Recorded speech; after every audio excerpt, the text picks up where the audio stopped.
Hi dear friends, welcome back to my channel.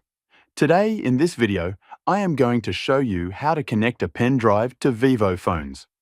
Before we start the video, please don't forget to subscribe to our channel and also hit the like button on this video. So let's get started.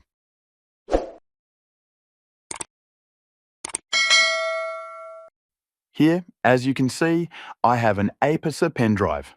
Suppose I want to connect it with my Vivo phone.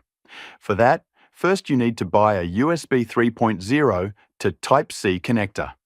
You can find this connector in local stores or online stores. So, buy this connector from wherever you find it.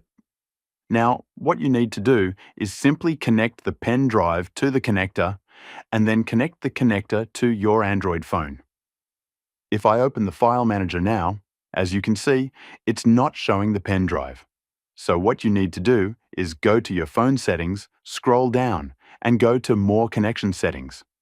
After that, scroll down again and enable the OTG option. That's it!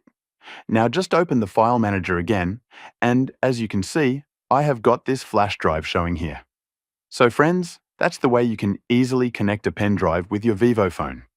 If you found this video helpful, please don't forget to subscribe to our channel. Thanks for watching this video.